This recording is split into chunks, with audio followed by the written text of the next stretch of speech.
Merci beaucoup, bonjour à vous tous, à vous toutes.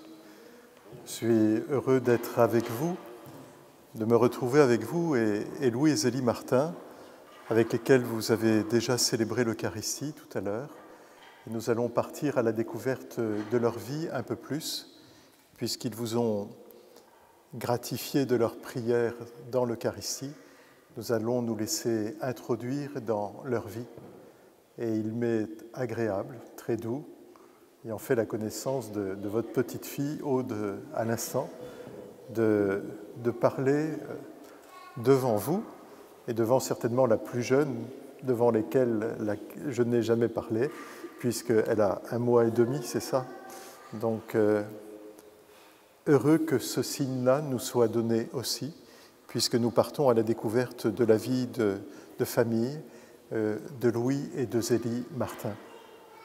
Le propos que nous allons essayer de tenir en découvrant leur vie ce matin est ceci: comment grandir dans la confiance et l'espérance à la lumière de la vie de Louis et de Zélie Martin. J'ai supposé que nous avions tout à découvrir de la vie de Louis et de Zélie Martin, ce qui fait que nous allons reprendre leur existence, ce qui leur arrive, et pour voir comment ils vont vivre ce qui leur arrive et comment ils vont trouver la place du Seigneur dans leur vie très concrète.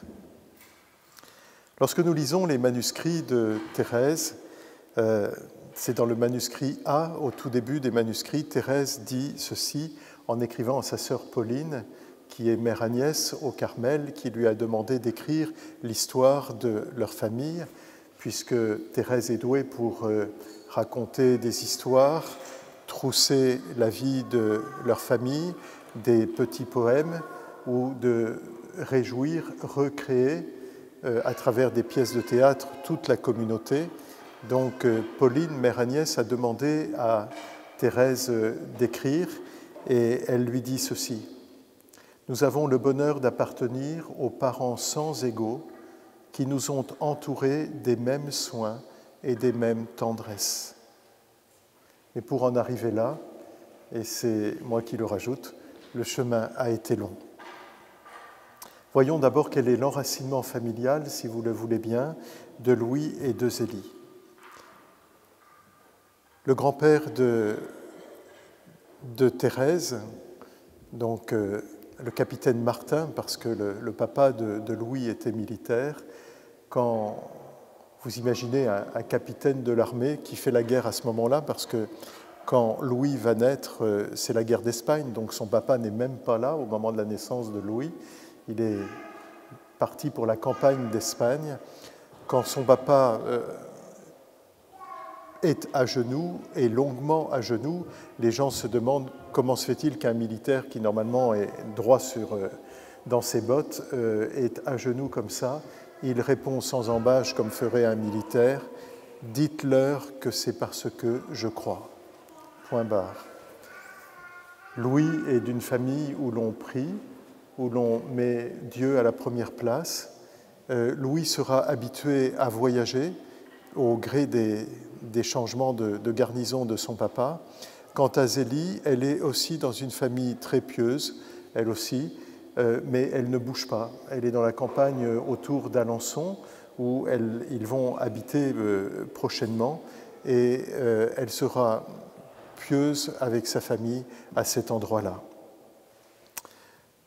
Lorsque Louis a 19 ans, sa maman lui écrit pour son anniversaire et sa fête, ça tombe en même temps, elle lui écrit pour sa fête, elle lui dit ceci qui est un très beau compliment, que peut-être vous n'avez jamais écrit à vos enfants si vous avez des grands-enfants les uns les autres, ou que vous n'auriez jamais peut-être pensé écrire. Voici que pour la fête de Louis, sa maman lui écrit ceci, après lui avoir dit qu'il est le sujet de ses rêves et de ses pensées, et qu'elle a une grande affection pour son fils. Elle conclut ceci: « Sois toujours humble, mon fils. » N'est-ce pas beau de souhaiter cette humilité du cœur à son fils? En même temps, ce n'est pas facile, parce que, imaginez, il a 19 ans, imaginez quelqu'un de 19 ans auquel on dit « Sois toujours humble, mon fils ». alors qu'il ne pense qu'à tenir debout et à partir sabre au clair, affronter la vie. Sois toujours humble, mon fils. Peut-être qu'aux adolescents, il faut apprendre aussi cette humilité-là, tout en les invitant à tenir debout, leur donner la grâce de pouvoir entendre que pour tenir debout, il faut certainement un cœur humble et écoutant à la fois. Zélie, quant à elle, se rappellera toujours d'où elle vient. Elle a manqué chez elle. Elle a vécu une enfance parfois triste. Elle écrit un jour à son frère Isidore « Si maman savait te prendre, elle qui était bonne, moi, elle ne savait pas faire avec moi. » Et dans cette lettre qu'elle écrit à son frère Isidore, qui est pharmacien, étudiant pharmacien, et qui sera pharmacien à Lisieux, elle lui dit « Mon enfance a été comme un linceul », ce qui nous dit fortement combien elle a été éprouvée dans son enfance. Et lorsque je regarde la vie de Louis et de Zélie, je me dis que finalement, tout n'est pas joué d'avance, parce que quelle que soit notre vie, quels que soient les aléas de notre vie, et la vie de Louis et de Zélie va être marquée par de nombreux aléas qui vont les fixer au pied de la croix de Jésus et les fixer même sur la croix de Jésus.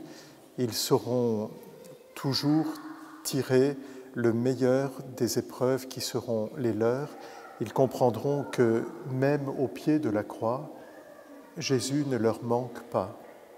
Et ce sera leur espérance profonde, l'espérance du ciel qui les habite complètement.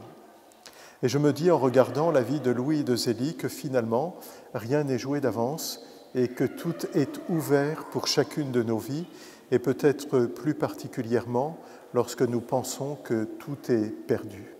Louis et Zélie nous apprennent que tout reste et demeure ouvert. Quelle est donc la vocation de Louis et de Zélie ?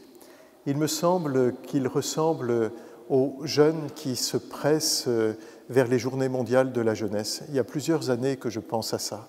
Quand on voit les hordes de jeunes qui partent, qui traversent l'océan et qui vont par monts et par vaux rejoindre le pape aux Journées mondiales de la jeunesse, et peut-être certains d'entre vous ici l'avaient vécu assis, il me semble que Louis et Zélie sont de cette même espèce-là. Ils sont dans leur jeunesse généreux. Ils sont généreux de cette générosité du cœur de Jésus lui-même. Et parce qu'ils sont généreux, ils ont compris que Dieu est amour, que Dieu les aime. Ils veulent tout donner pour l'amour de Jésus. Alors Louis veut être religieux en Suisse, au Grand Saint-Bernard. Il est passé par là à l'été 1847, il reviendra en 1848. Et puis, il est attiré par ces grands espaces qui ressemblent, semble-t-il, aux espaces du Québec et du Canada en son ensemble, lorsque l'hiver vous rejoint. Et au Grand Saint-Bernard, que je n'ai jamais vu, il paraît qu'en plein hiver, on y va aussi et seulement à raquette ou en raquette. Et donc, Louis est attiré par ces grands espaces. Les chiens qui portent le nom du Saint-Bernard viennent de cet endroit-là. Et comme ceux qui portent secours et leurs chiens avec, Louis veut faire partie de cette troupe-là. Aller au secours de celles et de ceux, peut-être d'abord ceux à l'époque, qui se perdent dans la montagne pour aller porter secours à ces gens-là et être le reste du temps en contemplation, tourné vers son Seigneur et son Dieu. Zélie, quant à elle, est restée à Alençon. Elle y habite depuis quelques années. Elle accompagne les sœurs filles de la charité et, comme leur nom l'indique, elles vont porter la charité auprès de celles et de ceux qui ont le plus besoin. Et Zélie les accompagne pour porter des marmites de soupe fumantes au creux de l'hiver, et pas seulement l'hiver, vers les faubourgs, là où des familles nombreuses ont besoin de manger. Et Zélie est attirée par cette charité gratuite qui réjouit son cœur profond.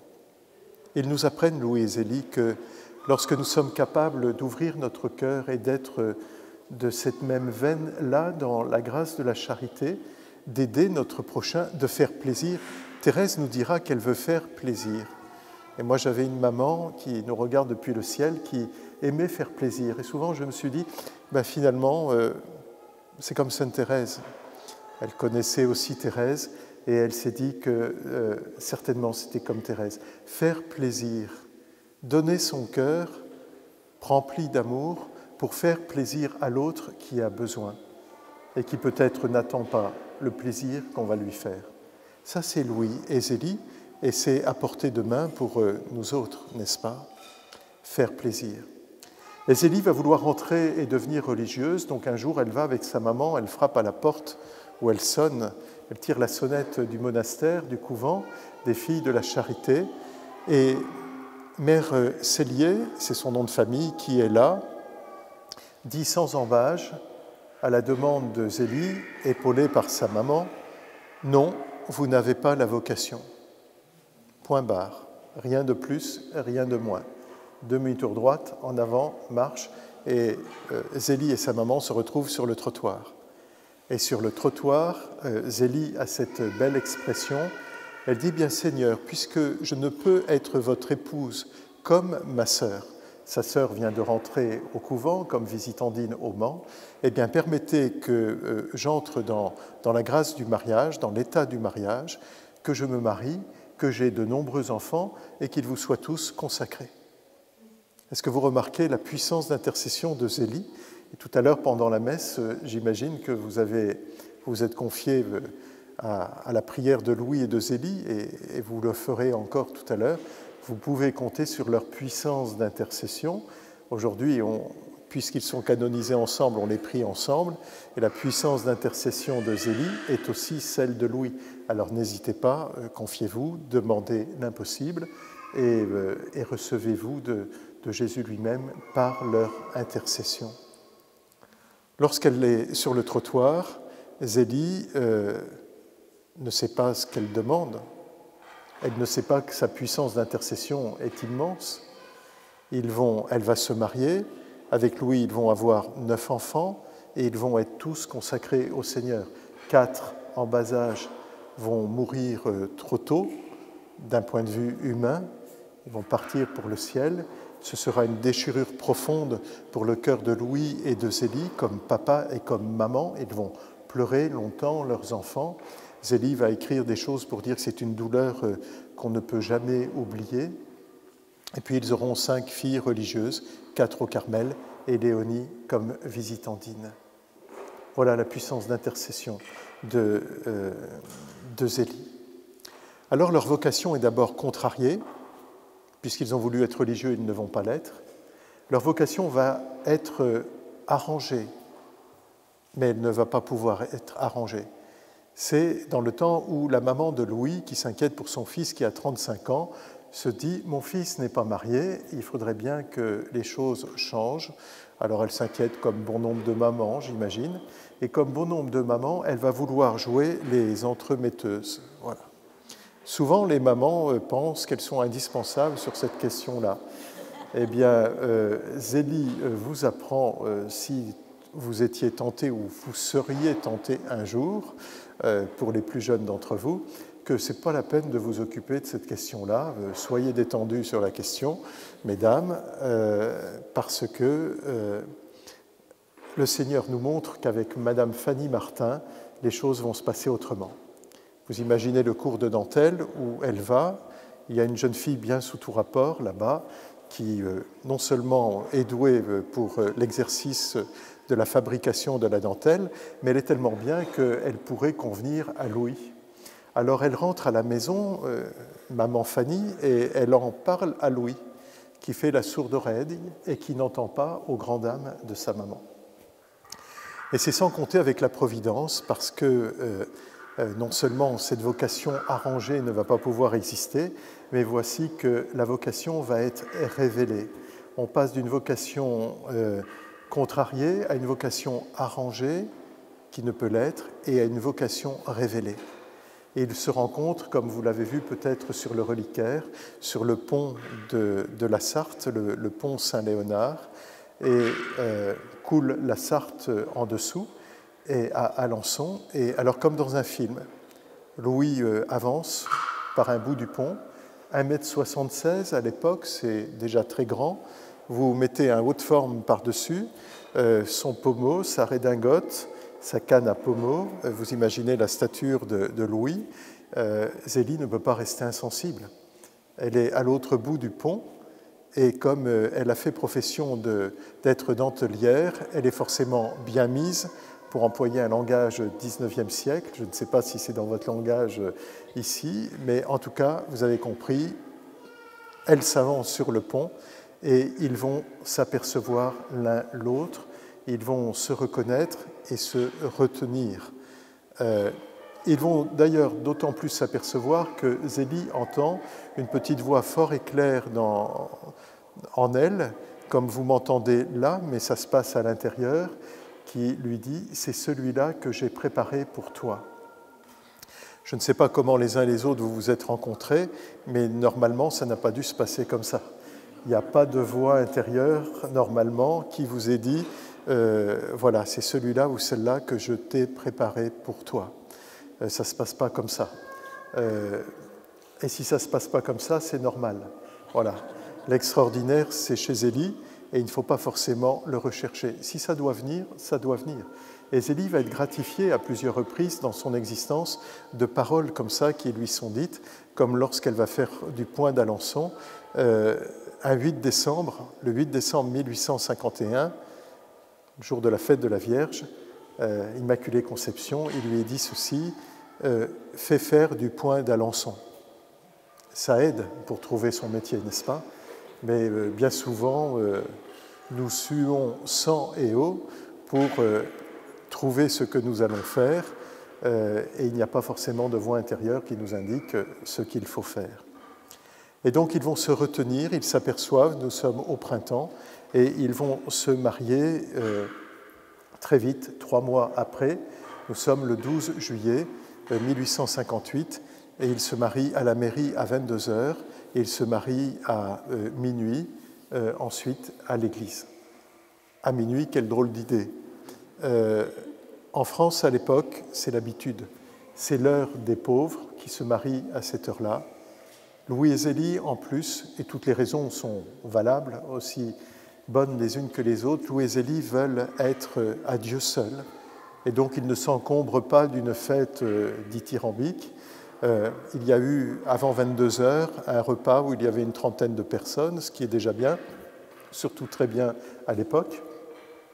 Et puis, ensuite, à l'église, ils sont 12 personnes, le prêtre compris.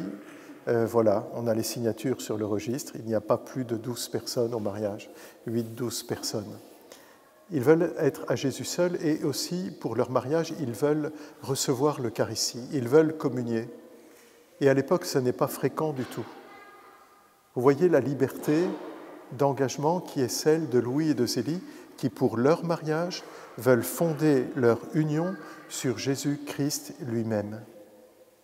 Et ils nous révèlent que la vocation dans le mariage s'enracine dans le Christ lui-même, qui offre sa vie par amour. Et nous reverrons ça peut-être tout à l'heure un peu plus loin. Vous, quand vous vous êtes mariés les uns les autres, ou quand quelqu'un se marie, vous êtes comme Jésus. Vous offrez votre vie à l'être aimé par amour. Que fait Jésus sur la croix? Je l'ai vu faire en Europe centrale. Les fiancés apportent une croix. Je crois qu'il y en a une ici. Les fiancés apportent une croix, ils la tiennent dans leurs mains, et le prêtre, avec son étole en rubane, ficelle tout le monde, et ensuite a lieu l'échange des consentements. Quelle belle image pour comprendre que finalement, la grâce du mariage, elle est greffée sur l'offrande que Jésus fait de sa vie pour que vous, comme époux, épouse, vous puissiez donner votre vie dans l'énergie même qui est celle que Jésus donne au matin de Pâques parce qu'il s'est levé d'entre les morts. Le mot énergie, c'est un petit mot grec. Je ne connais pas grand-chose comme Louis. Je n'aurais pas pu aller au Grand Saint-Bernard, c'est clair. Un petit mot grec pour dire que celui qui donne l'énergie, c'est le Christ lui-même. C'est le mot qu'on utilise dans les pages d'Évangile qui veulent nous dire que Jésus est ressuscité d'entre les morts. Il s'est levé d'entre les morts. Et c'est ce verbe-là, énergein. Et celui qui donne l'énergie, alors que nous courons par monts et par vaux pour trouver notre propre vitalité et notre chemin de bien-être, celui qui donne l'énergie, c'est Dieu lui-même, Dieu fait homme, ressuscité d'entre les morts pour que nous ayons la vie, et qui donne l'énergie dans le sacrement du mariage en laissant les époux être greffés sur le propre don de sa propre vie. Nous comprenons alors pourquoi les époux sont faits pour se donner l'un à l'autre comme ça, et comment le don de l'un à l'autre devient le signe de la bénédiction de Dieu au plus intime de votre union. Et à cet endroit-là, le don de l'un à l'autre prend tout son sens dans le Christ lui-même. Je repose la croix.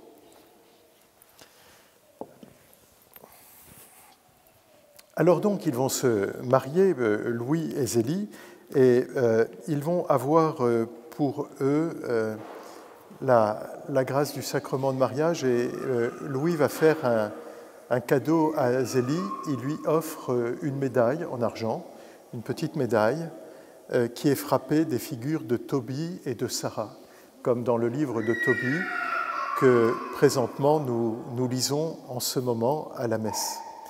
Et ils vont vouloir être comme Tobie et Sarah, c'est-à-dire se recevoir du Seigneur lui-même pour vivre la grâce de leur mariage. Comme Tobie qui, avant de se donner à Sarah, dit « Lève-toi, ma sœur, nous allons d'abord prier pour ne pas faire comme les païens en substance, c'est-à-dire pour ne pas faire comme ceux qui n'ont pas connu l'amour de Dieu. Parce que nous connaissons l'amour de Dieu, eh bien, nous allons confier notre amour à celui qui est tout amour. » Et Louis et Zélie vont vouloir vivre ainsi de l'amour de Dieu. Et ils vont commencer par vivre de cet amour en étant abstinents. Ils ont choisi cela parce que ils n'ont pas oublié qu'ils voulaient être religieux, donc ils s'étaient fait à l'idée d'être abstinents toute leur vie. Et puis, il y a un courant théologique, spirituel, qui à l'époque pense qu'on peut vivre comme ça, comme épouse et époux, dans l'abstinence de relations sexuelles. Et puis, ils vont devoir leur salut, de ce point de vue, à leur confesseur, qui me fait dire qu'on a toujours besoin d'un confesseur chez soi. Voilà, c'est comme les petits pois d'une publicité d'autrefois que nous avions quand j'étais haut comme 3 pommes.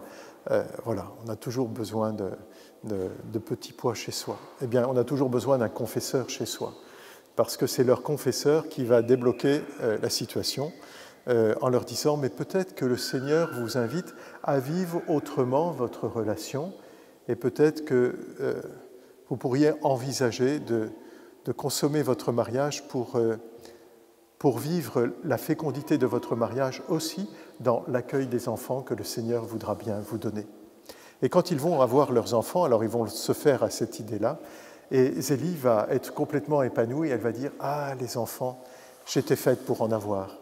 Elle écrit cela notamment quand elle va accueillir Thérèse. Et comme c'est la dernière, elle en est à sa 9e grossesse, et elle sait pertinemment de l'intérieur, avec son ventre, avec tout ce qu'elle est, ce que cela veut dire. En passant, je me permets de préciser que miséricorde, nous qui venons de vivre l'année de la miséricorde il n'y a pas si longtemps, nous avons appris à comprendre que miséricorde, c'est un vieux mot hébreu qui veut dire aussi la matrice, le ventre de la maman. Et nous avons l'habitude de dire que peut-être que Dieu nous aime comme une mère, avec un cœur de père, dit saint François de Sales. Et peut-être que Dieu aime comme les mamans aiment leurs enfants.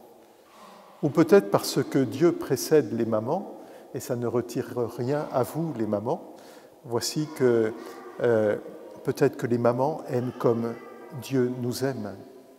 Et peut-être que cela nous aide à comprendre comment François de Sales, notamment, et dans la famille des Martins, on aime beaucoup François de Sales parce qu'on est très branché sur la visitation. La tante qu'on prend pour une sainte, Marie d'Osité, est visitandine. Et donc, il y a comme en écho spirituel dans le cœur de toute la famille Martin quelques accents de la vie de François de Sales. Peut-être qu'il nous est plus aisé alors de comprendre comment Dieu nous aime lorsque nous prenons l'exemple de la maman, même si Dieu précède les mamans, et ce qui ne retire rien à votre grâce d'être maman.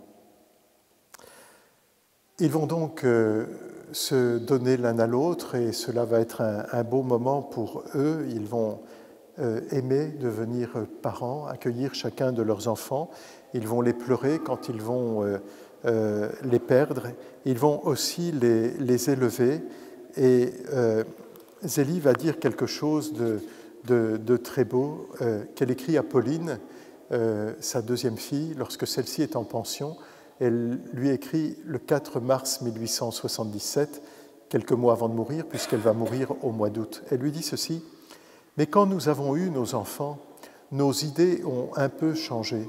Nous ne vivions plus que pour eux. C'était tout notre bonheur, et nous ne l'avons jamais trouvé qu'en eux. Enfin, rien ne nous coûtait plus. Rien ne nous coûtait plus. Le monde ne nous était plus à charge. Pour moi, c'était la grande compensation. Aussi, je désirais en avoir beaucoup afin de les élever pour le ciel. » C'est beau, n'est-ce pas?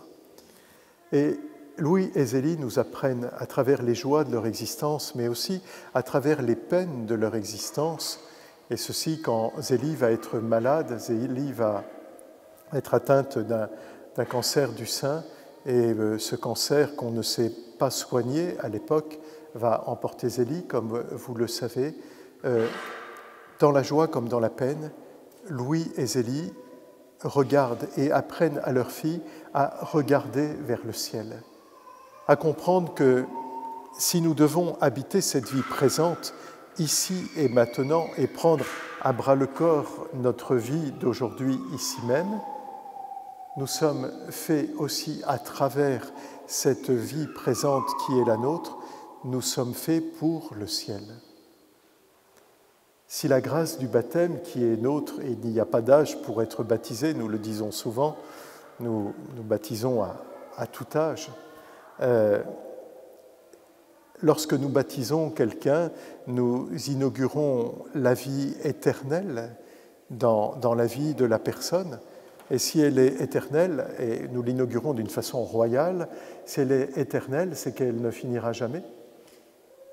Et donc, dans notre vie présente, Louis et Zélie vont nous apprendre à référer toute notre vie, doucement mais sûrement, sans se prendre la tête, bien sûr, à référer toute notre vie à cette destination ultime. Nous sommes faits pour vivre du ciel dès maintenant. C'est Jésus qui pose la question dans l'Évangile, dans la prière, à son Père, et lui dit « Père, qu'est-ce donc que la vie éternelle ?» Et Jésus répond dans sa prière « La vie éternelle, c'est de te connaître, toi, Père. » Et Louise et Zélie nous apprennent que Dieu est amour. Et donc la vie éternelle, c'est déjà apprendre à vivre de l'amour de Dieu qui se révèle à nous comme un Père. Et c'est Jésus qui nous montre ce chemin-là, lui qui est le chemin, la vérité et la vie. Nous comprenons alors pourquoi, comment dans l'Esprit Saint, et nous allons fêter dans quelques heures la Trinité, comment dans l'Esprit Saint nous sommes plongés à travers toute notre existence quotidienne, au plus concret de notre existence, dans la vie trinitaire même. C'est le pape Jean-Paul II, lorsque je l'ai aperçu pour la première fois lors d'un pèlerinage thérésien qui partait de Lisieux vers Rome. C'était en 1979, alors il y a bien longtemps maintenant. Ceux que nous entendons gazouiller étaient loin d'être nés, n'est-ce pas? Et beaucoup d'entre vous étiez bien jeunes ou peut-être pas nés déjà. Le pape nous avait dit ceci: « Sans rentrer vous-même au Carmel, virgule. » Et il avait ajouté dans son texte « peut-être quelqu'une, virgule. » Parce qu'il avait rajouté cette phrase-là dans son texte, puisqu'on venait de lui présenter une jeune femme qui voulait rentrer au Carmel. « Sans rentrer vous-même au Carmel, peut-être quelqu'une, je vous invite à respirer Dieu dans votre vie. » Je ne sais pas ce qu'il a dit d'autre, mais je n'ai gardé que ça. Respirer Dieu dans notre vie. Et je crois que c'est profondément l'appel de Dieu sur chacune de nos vies. Respirer Dieu dans notre vie. Comprendre, et Louis et Zélie nous le montrent, que Dieu est amour, que Dieu veut notre bonheur, même au pied de la croix et à travers nos croix, pour que nous puissions vivre de sa vie à lui, qui offre sa vie par amour de nous. Et vous, dans la grâce du mariage, puisque c'est votre lot à beaucoup d'entre vous ici présents, eh bien c'est ça. Vivre de la vie de Dieu à travers l'offrande de votre propre vie à l'être aimé, à travers l'offrande de votre propre vie comme parent, si vous avez le bonheur d'avoir des enfants dans la vie présente, à travers aussi la fécondité de votre couple qui ne se résume pas seulement à l'accueil des enfants, mais ouvre les portes et les fenêtres de la maison pour répandre et libérer la générosité de votre cœur au plus grand nombre, à ceux qui ont le plus grand besoin. Lou et Zélie vont accueillir leurs enfants et vont les aider à grandir ainsi. Comment vont-ils les élever? Ils vont les élever avec une main ferme dans un gant de velours. Aujourd'hui, bon nombre de jeunes ne vont pas bien. Pourquoi? Parce que souvent on dit « il manque de père », parce que les papas ne sont pas très présents, même s'ils sont présents. Peut-être que Louis peut nous montrer le chemin pour tenir debout dans l'existence, surtout que Louis devra être le papa seul à la maison dans le temps où Zélie va mourir. Ils vont être mariés 19 ans et Louis va être veuf 17 ans. Dans le souvenir de son épouse, dans le souvenir de la maman que les filles à la maison entretiendront toujours, parce que la maman manque. Et quand la maman manque dans une maison, ou quand le papa manque dans une maison, c'est forcément une déchirure profonde pour toute la famille et nécessairement pour les enfants. Et voilà pourquoi il y a besoin du bon Dieu, comme dirait Thérèse. Voilà pourquoi il y a besoin de l'amour salvateur, de l'amour de Dieu qui est Père. Il y a besoin de l'amour de Jésus pour, dans le souffle de l'Esprit Saint, qui est amour aussi, comprendre et se laisser guérir pour que la blessure qui est nôtre à ce moment-là puisse recevoir l'onguent, le baume précieux de l'Esprit Saint qui vient, par l'offrande que Jésus fait de sa vie, faire en sorte que la blessure se referme et guérisse. Un peu comme lorsque vous volez au secours de votre petit ou de votre petite qui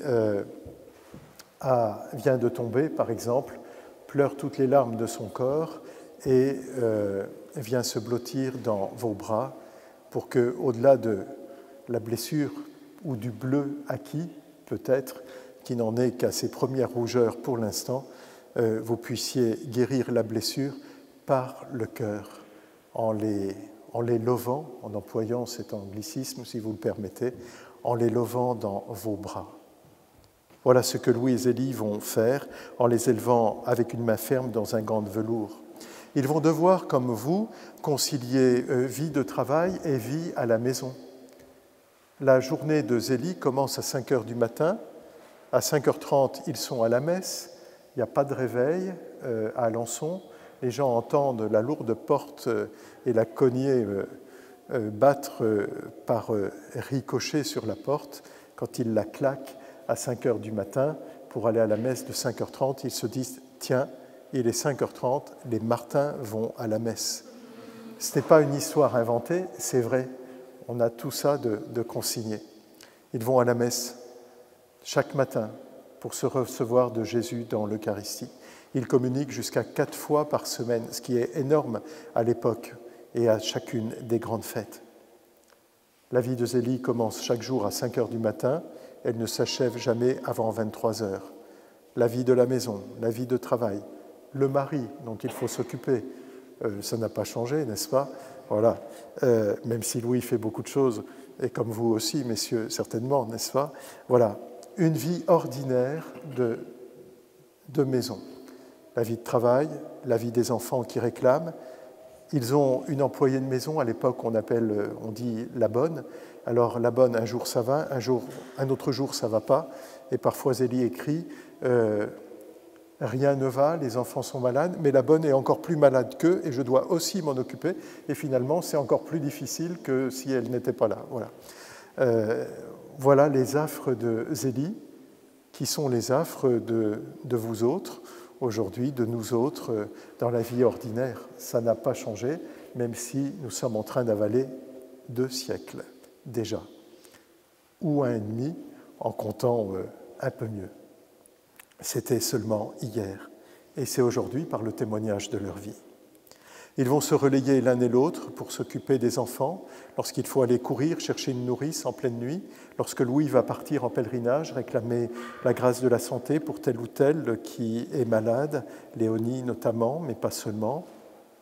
Ils vont les pleurer quand ils les perdent, ils vont s'inquiéter pour eux, comme vous faites, ils vont se réjouir avec eux, comme vous faites, ils vont prendre du temps gratuit pour perdre du temps, pour en gagner avec eux, pour que l'amour soit révélé. Ils vont les éduquer, les faire grandir, leur permettre d'exister, leur donner la chance d'apprendre, d'étudier. Ils vont choisir les meilleures écoles, les meilleurs professeurs pour leurs filles. Et par l'éducation, surtout, ils vont vouloir faire entrer l'amour dans leur cœur. Et voici que Louis et Zélie vont devenir un témoignage pour chacune de leurs filles. Nous avons pensé peut-être que nous avions Saint-Louis et Zélie Martin. Les esprits chagrins ont pu penser cela parce que nous avions Sainte Thérèse. Évidemment, si la fille est célèbre, les parents ont quelques lumières qui illuminent leur front. Bien sûr que Thérèse nous apprend à connaître un peu ses parents, mais au fur et à mesure que nous apprenons à connaître Louis et Zélie Martin, non seulement ils deviennent comme nos parents à nous, nos bons parents, et nous découvrons que nous commençons à les aimer, et finalement nous ne pouvons bien les connaître que si nous commençons à les aimer, à partager leur vie, et nous découvrons alors que si nous avons Sainte Thérèse, c'est parce que nous avons d'abord Saint Louis et Zélie Martin. Où est-ce que Thérèse, Marie, Pauline, Léonie, Céline, et puis la petite Hélène qui est morte à 5 ans et demi, et puis les autres enfants morts en bas âge et qui, dans le ventre de leur maman, ont aussi appris à être aimés, à se laisser aimer par leur maman, et Louis qui attendait, comme vous, messieurs, quand un bébé s'annonce, vous attendez fébrilement, alors que même si les hommes goûtent cela de l'intérieur, les femmes le vivent d'autant plus proche de l'intérieur, puisque c'est pleinement à l'intérieur de vous-même, et la grâce n'est pas la même si l'attente est partagée. Voici que nous découvrons que nous avons, où est-ce que les enfants, c'était ça la phrase, où est-ce que les enfants ont appris à aimer? Ils ont appris à aimer sur les genoux de leur maman et sur les genoux de leur papa, au bras de celle-ci et de ceux-là. C'est Thérèse qui, lorsqu'elle a 2 ans, dit à sa maman, c'est au début des manuscrits, je serai contente quand tu serais morte, dit-elle. Alors on la gronde, dit Zélie, elle écrit ça, on la gronde, ça ne se dit pas, pourquoi tu dis ça? Mais puisque tu as dit qu'il fallait mourir pour aller au ciel. C'est Thérèse à 2 ans, voilà.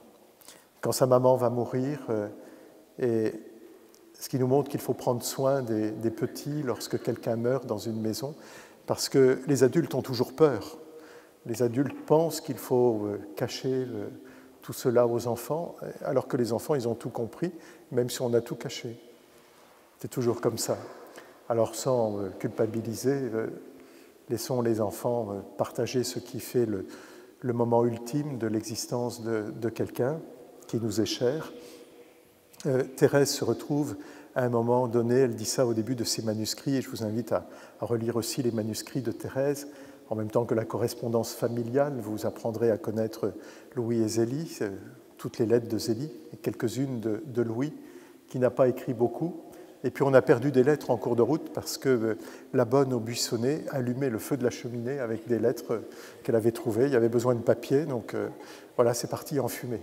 Et donc on n'a pas tout, mais on en a quand même quelques-unes, même si elles ont été revisitées, elles nous disent bien ce qui fait la vie de la famille. Et donc c'est Thérèse qui nous dit comme ça qu'à un moment donné, elle se retrouve seule devant le cercueil. Elle n'avait jamais vu un cercueil aussi grand. Et elle nous dit qu'on l'avait laissée seule parce qu'on n'avait pas le temps de s'occuper d'elle. La plus petite, dans tout ce qu'il y avait à faire, on n'avait pas le temps de s'occuper d'elle. C'est touchant, n'est-ce pas? Voilà. Les petits comprennent tout.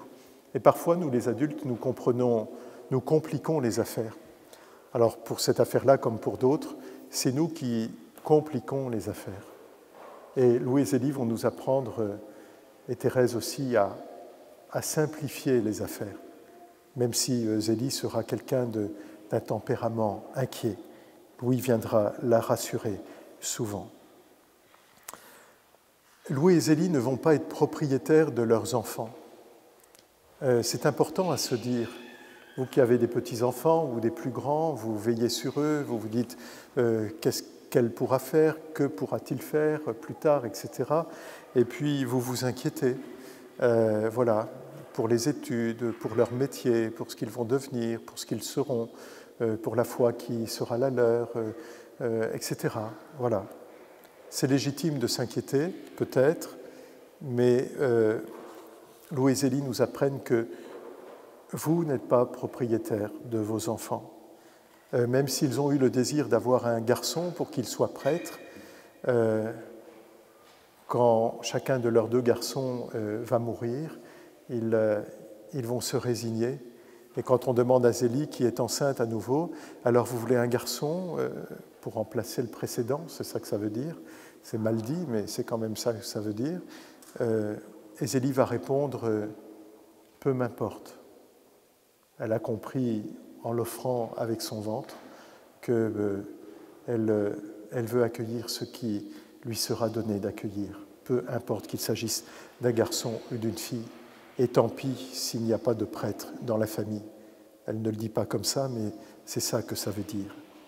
Et puis, ils vont travailler intensément pour constituer une dot pour chacune de leurs filles. Qu'elles entrent au couvent ou qu'elles se marient, à l'époque, il faut une dot. Alors, il faut travailler. Et comme Zélie a manqué, elle travaille d'autant plus pour constituer la dot de leur fille. Et les meilleures écoles, les meilleures toilettes, même si on ne fait pas de dépenses superflues, les robes des précédentes servent à celles qui suivent, etc. On fait en sorte que les filles puissent être établies dans la société. Et lorsqu'elles demanderont à leur père à être religieuses, ce sera vraiment une découverte, ce sera vraiment quelque chose de neuf pour les parents. Zélie comme Louis, et plus tard Louis tout seul, qui devra réagir, se reprendre et offrir ses filles. Puissance d'intercession de Zélie, encore.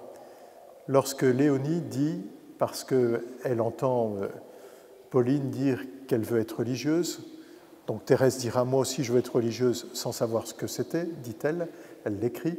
Léonie dit « moi aussi je serai religieuse ».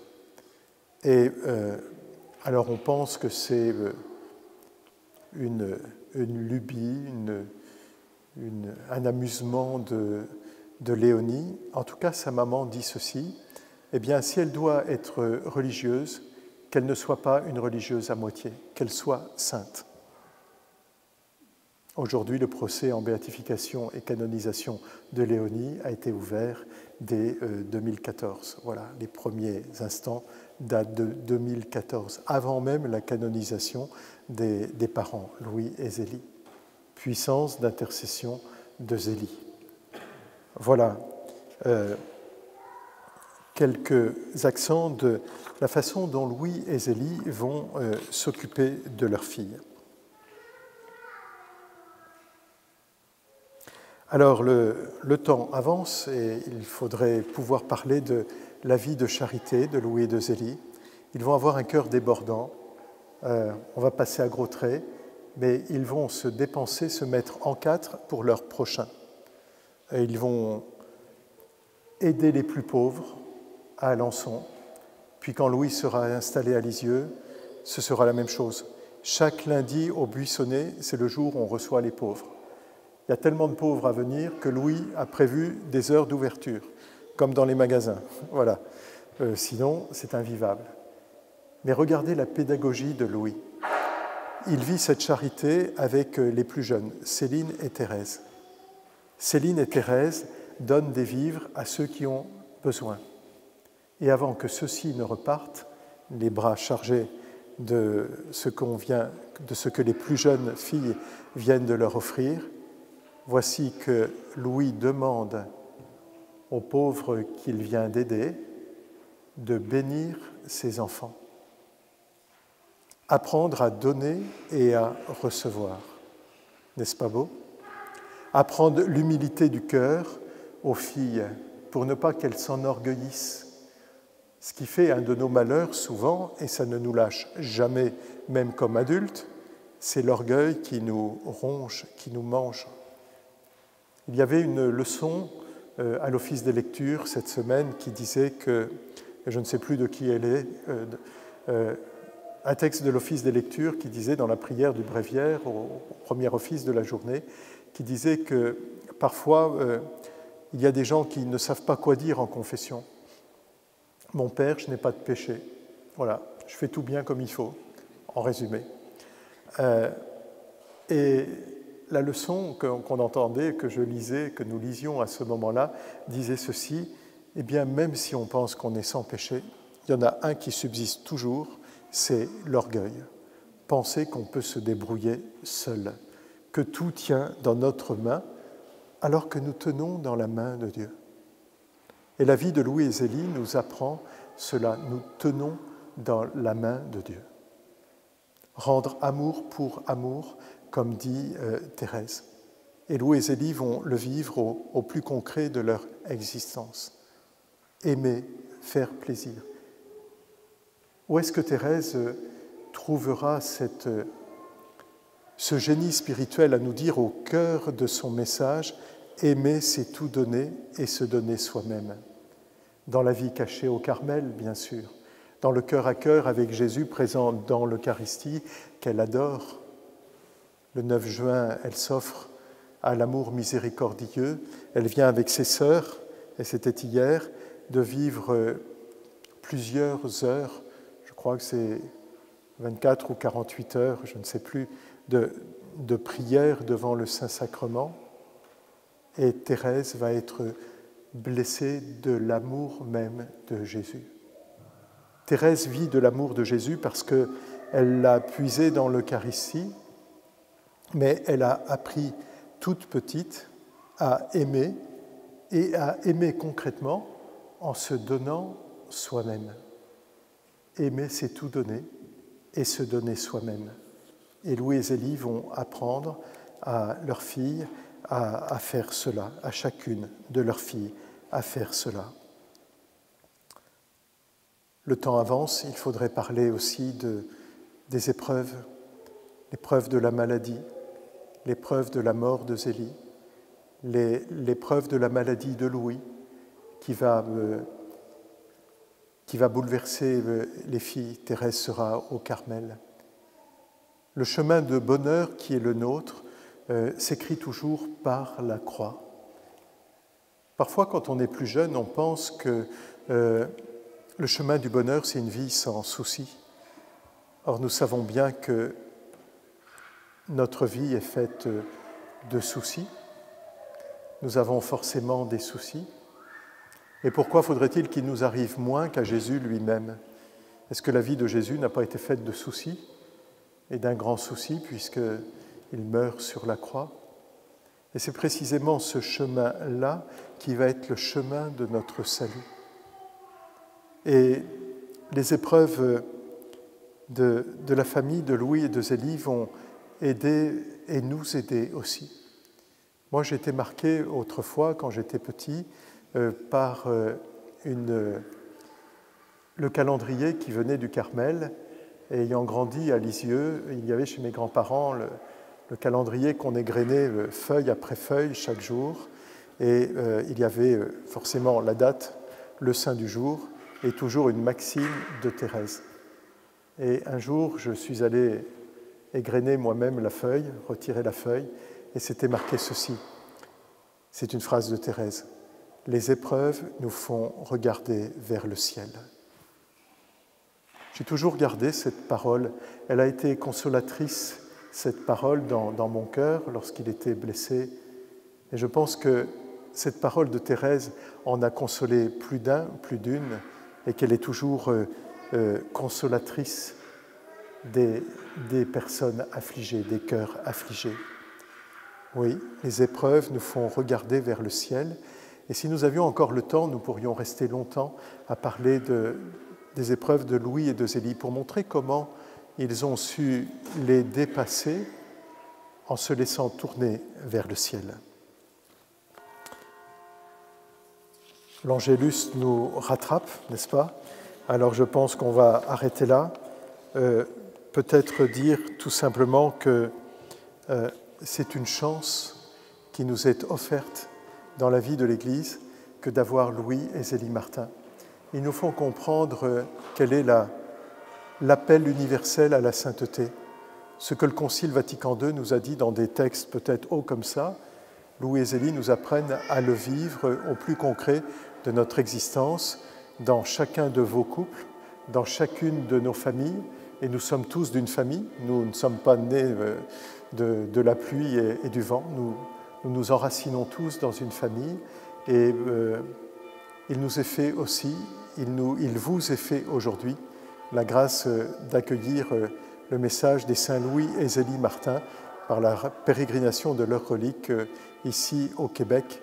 Et ils me font la grâce de venir vous rejoindre chez vous pour partager quelques accents de nos racines, à la fois nos racines spirituelles qui sont les mêmes, et étant normand moi-même, nos racines lointaines qui nous fixent pour la plupart d'entre nous quelque part vers la lointaine France, que je retrouverai en pensant à vous et en allant auprès de Louis et de Zélie et de Thérèse. Je vous confierai ainsi que chacune de vos familles et chacun des membres de vos familles, passés, présents et à venir. Merci à vous toutes et tous. Merci beaucoup.